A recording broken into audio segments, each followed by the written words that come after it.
A lot of women in marriage feel trapped between two impossible options. You feel like if you speak out, then it might come across as harsh or blaming or critical, or there's a fear, especially if there's a history, that there could be some unbridled self-expression. And you think that it's going to be a problem or that it's going to turn into a fight. So then you just keep it to yourself. But if you keep quiet and you keep it to yourself, then you end up feeling either lonely or resentful, and you get disconnected in your marriage. And it does have long-term impact. The emotional disconnection can lead to so many other things and slowly poison the relationship until you get to the point of no return. A lot of women that I work with are living what I call stable ambiguity, which means they're really sort of in limbo in terms of they feel like it's not really going well. They're in the marriage, they're hoping that it can get better, but they're deeply unhappy and they're really not sure if they want to keep fighting for repair or just let go and decide that this isn't right for them, or that they're trying to create the kind of marriage that their spouse is not trying to create. And the hardest part is not just what your partner isn't doing or what they are doing. It's really about losing yourself, losing trust in yourself, not knowing for yourself where the line is, not having clarity inside yourself, not knowing what's fair, not knowing what's reasonable, and not knowing what your true bottom limits really are. So today I want to offer you a third option between this weird, stuck place between wanting to hold back, but then expressing yourself in a way that is blaming and critical. It's not going to be silence, it's not going to be blowing things up, and it's not going to be ultimatums, but it's going to be what I call compassionate honesty. Compassionate honesty is key. It's about how to tell the truth about what you feel and what you need, and to set limits with love, real limits that honor who you are and what is most important to you, what your values are, what your relationship vision is, and what kind of relationship you're trying to create, and step into what I call soft power. This is being both powerful and connected instead of stuck in the either or trap that a lot of women experience. So in this talk today, I'm going to share with you how you can articulate your needs without blame, 3 shifts that you can make internally, and some examples around what that actually looks like to find that sweet spot, and how honest, loving clarity is what moves you out of limbo, whether you're in limbo about specific issues in your relationship or if you're in limbo about the marriage itself, and whether that path leads to repair and healing and transforming your marriage from the inside out by cleaning up your side of the street, or if it would lead to a conscious and grounded separation.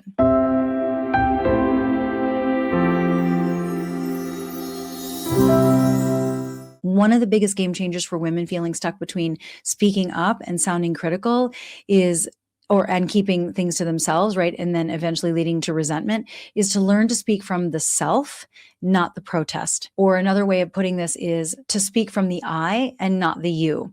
So this is essentially about communicating the needs behind the problem without blame and without unbridled self-expression.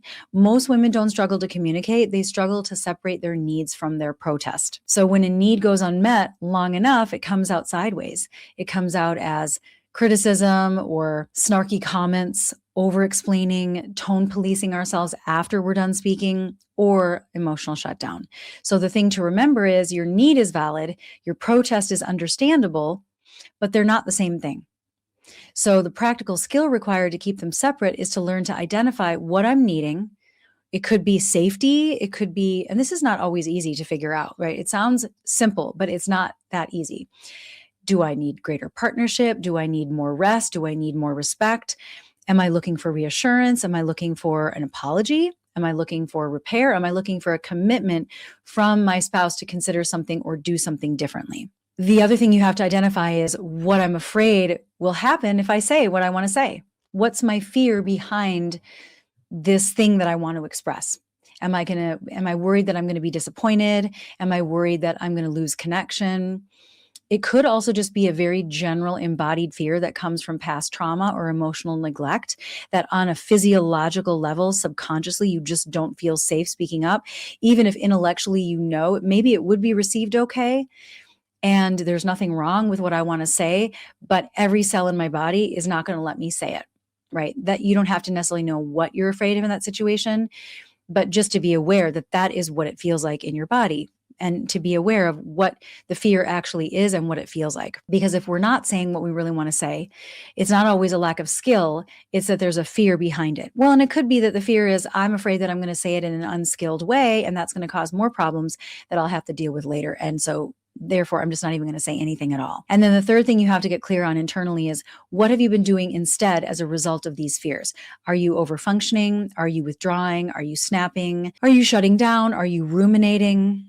Are you angry a lot? What is the thing that you've been doing to adapt to the places where you feel stuck? It's obviously not working for you.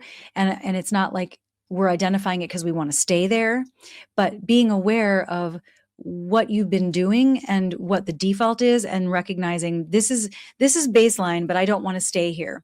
And then flipping it to what do I want instead? Now, what this looks like in terms of a shift in language is, instead of saying something like, you never prioritize me, which is like a protest sort of you statement language, instead you would say something like, I need to feel chosen and considered, and I don't right now. You're saying the same thing, but the second way is more, it's powerful, but it's soft, right? It's clear, it's self-honoring, but it's not an accusation that would trigger defensiveness. And so that immediately lowers escalation and keeps you out of the quote unquote nagging critic role that I think a lot of women have been socialized to fear. Now, the second distinction, the second shift we have to make is to remember that boundaries are about self-leadership. They're not about control. This is where the limits with love comes into play. The core teaching of this idea is that boundaries are not demands for somebody else to change. They're decisions about how you're going to stay aligned with yourself and what you care about and what's okay and what's not okay for you. And of course, this is going to be guided by your higher values, not just from a place of reaction. A lot of women avoid boundaries because they confuse them with ultimatums, punishment, emotional withdrawal, being mean or cold or controlling. And I do go into more detail about this last week, actually. You can check out the replay of the live stream that I did, and also on YouTube, what you need to know about boundaries, specifically with nuance towards women. And I go into a lot more detail around this if you want to hear that. But basically, the gist of what I was saying is that a boundary is not a threat, it's a clarity statement. And the practical distinction on this is knowing the difference between what control is versus what a boundary is. Control is, you have to stop doing X or there's going to be consequences, right? I will behave in a way that will ruin our connection. There will be some kind of punishment. I'm going to make sure things don't feel okay if you don't do what I want you to do. That's control. A boundary is more like, if X continues, I will do Y to take care of myself. So an example would be, a boundary would sound like, I won't continue conversations where I'm being yelled at. I'll come back when we're both calmer, right? So it's not accusing, it's not finger pointing, it's centered in the self. This is what I will do to honor my boundary. You're not even asking them for anything. Another example is to say, I'm no longer available to problem solve these issues when I feel emotionally dismissed. And then you might have to get some clarity around what is making you feel emotionally dismissed if they aren't sure. But you get the idea, right? This teaches strength without aggression and self-respect without withdrawal. And that is the essence of limits with love. Again, check out last week's video on this for more details. And then the third and final distinction that I want to make is that compassionate honesty creates clarity, not chaos, which is, I think, what we're afraid of when we're honest. What this means is that it does not activate or escalate. Compassionate honesty is not going to create defensiveness. It's not going to make things worse. It's not going to cause problems. It's a clarity that is kind. This is soft power. It's not harsh, but it's also not stuffing or holding back the full truth. And by the way, this is what helps you move out of the limbo that you're in if you're on the fence in your marriage. If you're like, I don't know if this is going to work or not. I don't know if I should stay or not. I'm not sure if I'm dealing with a precondition. I'm not sure if this is really going to work for me. Or it could also help with limbo around specific issues in your relationship of, what is this a battle I'm willing to fight, or is this a battle I'm not willing to fight? And the essence of this essentially is that what keeps women stuck is what is called stable ambiguity, right? Let me say it like this. What keeps women stuck in that stable ambiguity, that place of feeling like they can't speak fully their truth, but then the alternative is that they're in resentment, and that's not going to help the relationship either. A lot of women think that it's about partial honesty, right? They're partially honest and they think that that's going to move the needle. And what that means is that we treat compassion like it's about minimizing impact. We think compassion means waiting, hinting, being patient indefinitely with no clear lines on your part. That's partial honesty, but it's not actually compassionate honesty. Compassion without full honesty is actually self-abandonment. And if you are abandoning yourself, that is going to cause problems down the line. It might seem like a short-term fix, but in the long term, when you abandon yourself, it causes problems. It causes resentment. It causes fusion. It causes, a defense against that to then wall off. Trust me, you will pay for it later. And on the flip side, honesty without compassion is disconnection. So soft power is holding both. And it's that sweet spot in the middle. So soft power looks like naming the truth without blame. It means allowing discomfort without escalating. It means letting reality speak louder than arguments.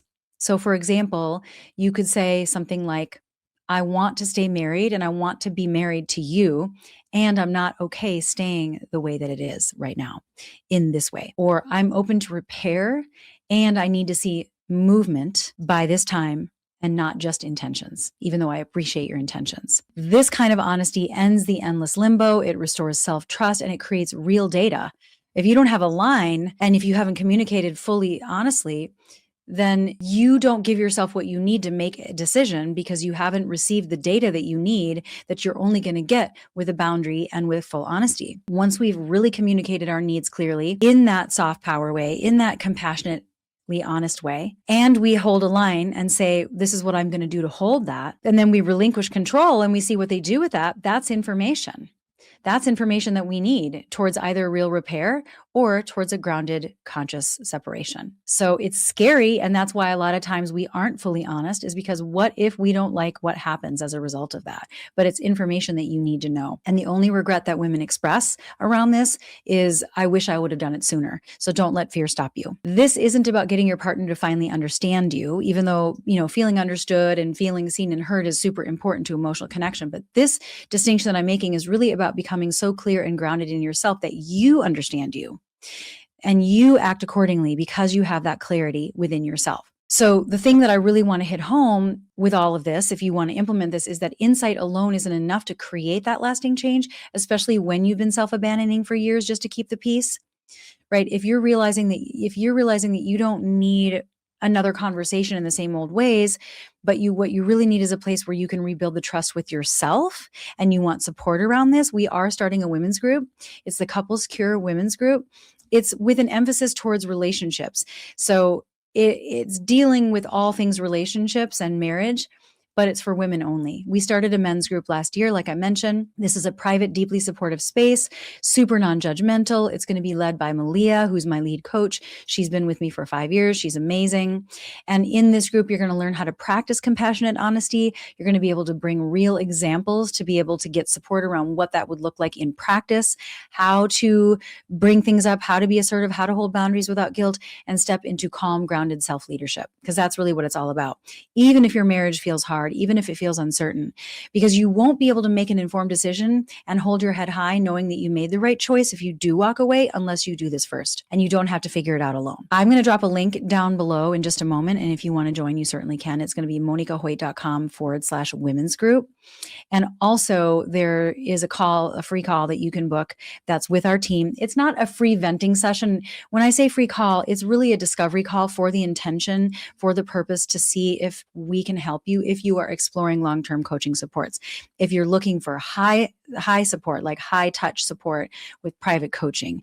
If that's not something you're interested in exploring, it wouldn't be a good fit for you. It's not just a one-off. It's really a discovery and a clarity call to see if we can help you in that capacity. But that's separate from the women's group. The women's group is a low barrier of entry. It's only $197 a month, and it's for 2 hours a week. And there's going to be some amazing people in there, some clients that we already have. Plus, it's open to the wider community too. So let me know if you have any questions about that. That's it for today. If you like my content, please take a second and either like this video or subscribe to my channel, or both. That will help us reach the people that really need to hear this stuff.